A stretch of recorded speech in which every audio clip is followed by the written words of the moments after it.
Hi, my name is Kevin. This is my living room home theater. Kind of give you a little overview. I've been into home theater for about 20 years now. I'm at 53, so you could do the math. Got started mostly when I was a kid, actually. Enjoyed movies, going to the theaters quite often, renting movies. Worked at local video shops and eventually Blockbuster for about 15 years. And then I worked for Redbox for almost 8 years. Kind of really, a movie buff. Love movies, love getting into movies. My first equipment that got me started into it was the InFocus 4805. I had a small little Sony AVR. It did Dolby Pro Logic, nothing fancy. Had an MTX system, it was 3.0. It worked, it was good. Then I moved on to the BenQ HD projector. That's when I started getting really serious. I started making a blackout cloth screen. It was about 95 inches. I had a Denon with a Boston Acoustics, box system. It was all in one. It served its purpose. It was good. Was not used in this home, by the way. It was used in older homes as we moved through different houses that we bought and stuff. Moved on to the LG. When we moved into this house, I bought the LG HU810 laser projector. It was a 4K DLP. Had the Onkyo RZ820, and I got one of those focal systems. It was called the SIB Evo. It was a sound in a box, basically. It was another box system made in China. Not exactly the focal that I was expecting, but it did well for a couple years while we were living here. Eventually upgraded, changed out the blackout cloth screen and upgraded. The first thing we ended up doing was upgrading the screen while I still had the LG. This is basically the Qual Gear 120 inch. It's a negative gain screen. It works great. It's actually just a slight tinge of gray to it, mostly white, but does have a slight tinge of gray to it. Really helps with the black levels at night. These blinds are usually down and it's usually dark at night when we're watching stuff. I rarely ever watch anything in the daytime. I'm going to send a B-roll attached to this. It's going to show what my living room looks like without the screen hung.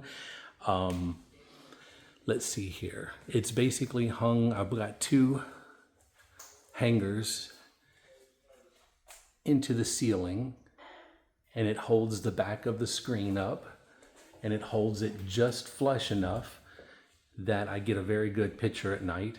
Actually spectacular. It's a very good screen for what I've paid for it. It was not much at the time. I think it was under 400. It's a great projector screen. I guess I was not really comfortable with all the dialing in I had to do with that, the LG. LG had a lot of issues with color. It was overblown in the blue and the reds were very sparkling. And it was a DLP, so you already know that the black levels and contrast were not the best. I was hesitant to jump in. I was not a big fan of Epson. I had looked at the Epson projectors. It was like looking through a screen door. I could not get used to the little blockiness of the picture quality.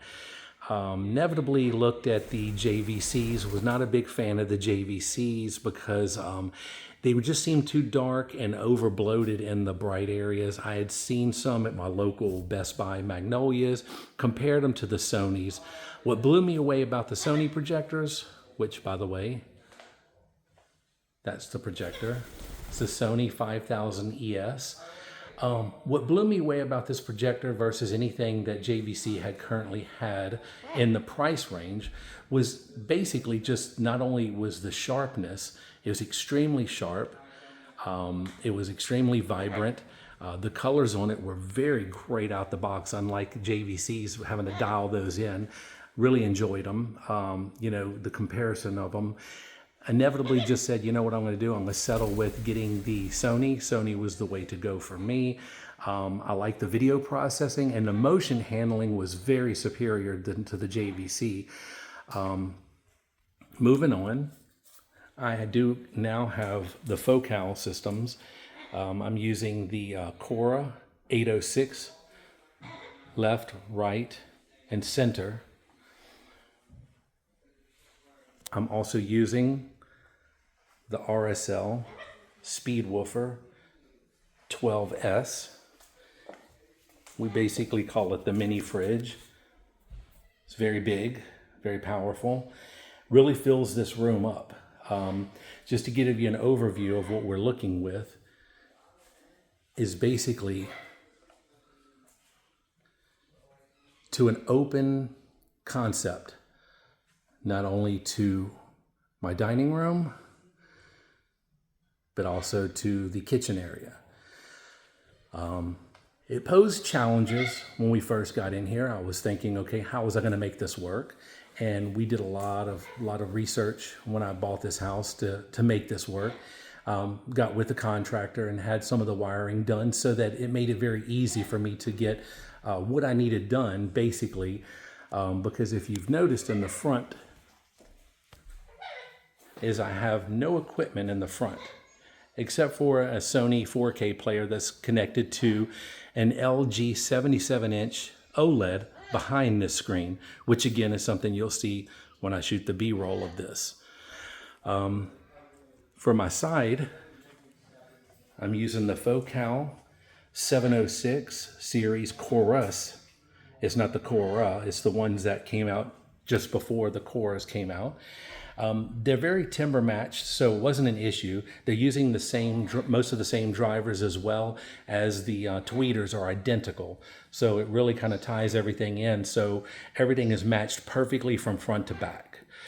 Also, I did get 2 speakers that I installed in the top. Those are Sonance. They're the Mag 6.5s. I got one on the left, one on the right.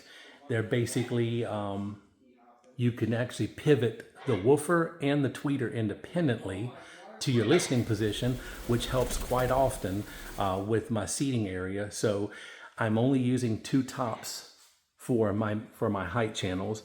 I considered going 4, but right now it really fills in the room quite well that I don't seem to have any nulls or issues when watching Atmos content or DTSX content. Again, I've also got one in this corner here of a Focal 706. I'm using Mount It Hardware is the name of the company. It's the same one that I'm using for my ceiling mount for the projector. Works great. I love most of the mounted equipment. And also for the center channel, I'm using Mount It as well. They have L brackets that go right into the fireplace. I was hesitant about putting screws into the fireplace, but these always can be sanded down and refinished with no problem, especially with a painted surface, and it really works well with where it's at. I've had some people say, well, isn't that sitting too high, your screen? And at first you would think yes, but when sitting down,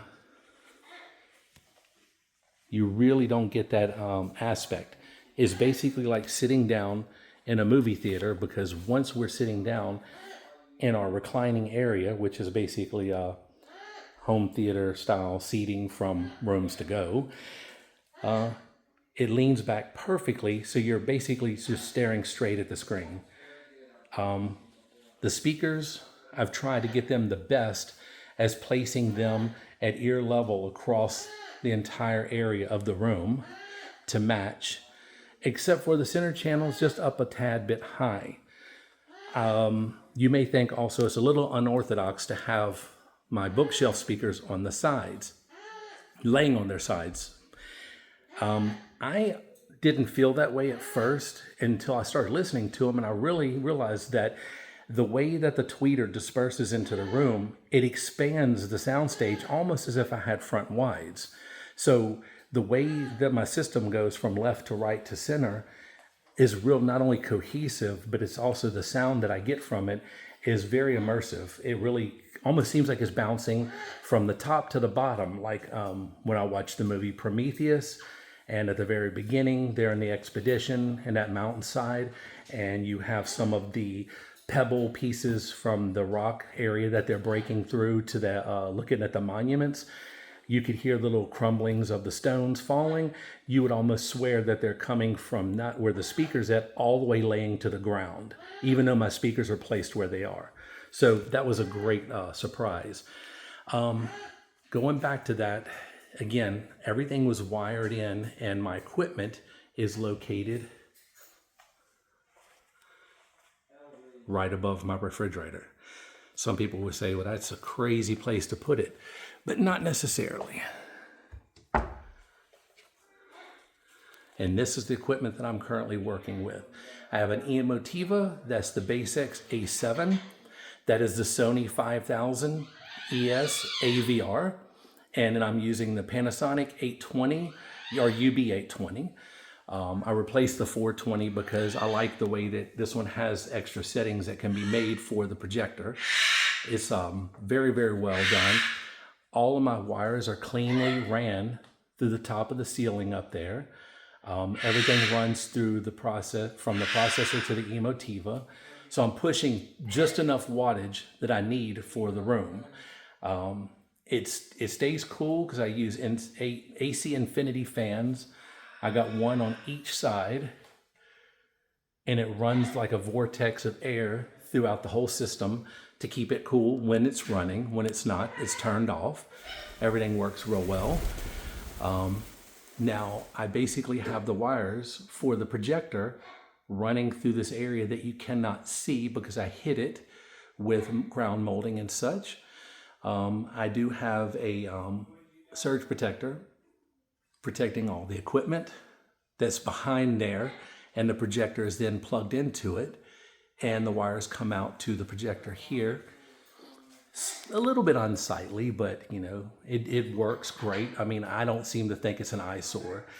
You'll notice that the cable looks kind of strange. That is one of those RubaPro 4K fiber optic HDMI cables that connects into there. So it needs the USB for connection. It works great. I would say that once you work out a few of the little bugs with the system, because it does, you got to make sure you plug it in appropriately and run everything exactly the way it says. I find that the signal is perfect, is great. I don't have any interruption. It works great for what I use it for. I would highly recommend it. And it's got the replaceable tips so that in the future, if there's an upgrade with the HDMI cables, I don't have to replace the cable, I just replace the tips. Coming through here, excuse the birds making noise.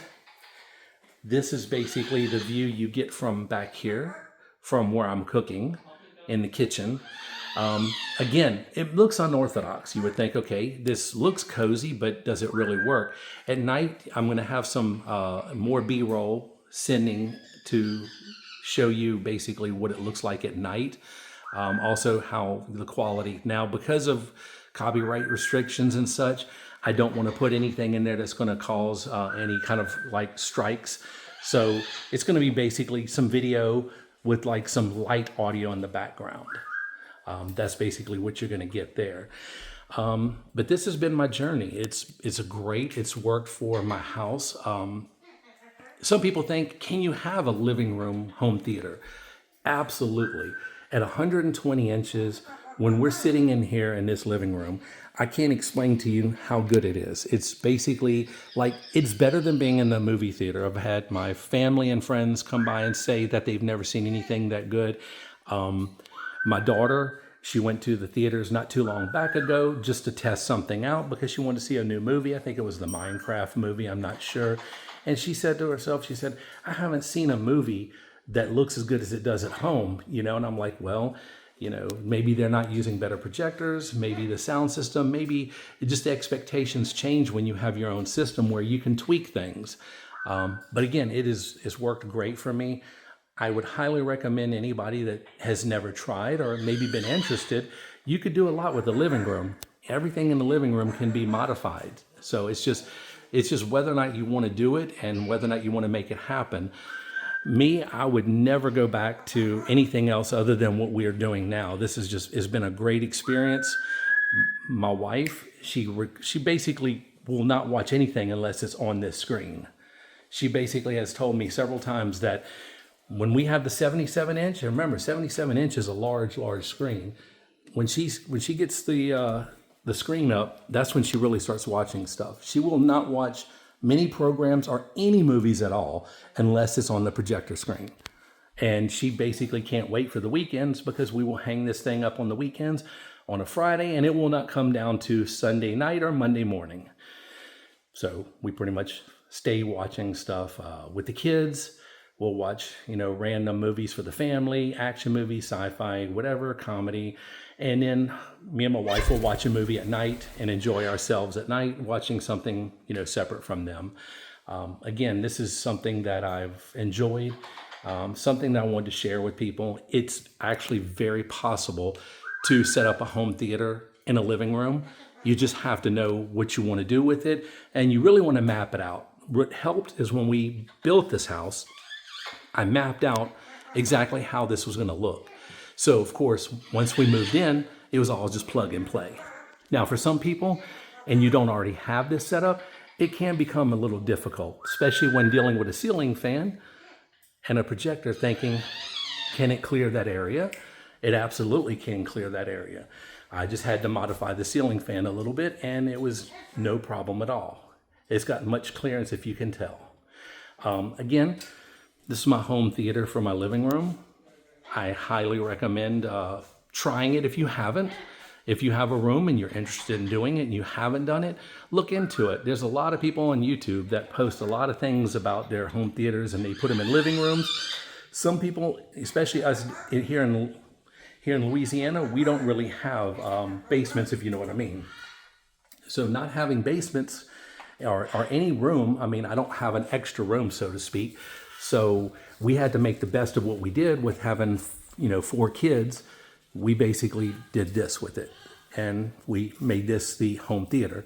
I was really apt to wanting to do that in the first place. I didn't want a dedicated room because I didn't really want to sacrifice a room with 4 kids and me and my wife. I just wanted to make sure that we all were sitting comfortable and, living our lives. So hope you enjoyed this. Again, sorry for the birds. Again, if you any questions or comments, leave them in the thing on the bottom, the comments, and I'll try to reply back. Again, I'm going to shoot some B-roll footage as well. That's going to show the system in action, and it's also going to show the OLED TV behind there and the way it looks when we watch sporting events or typical television shows. Thank you for taking time out, and have a wonderful day.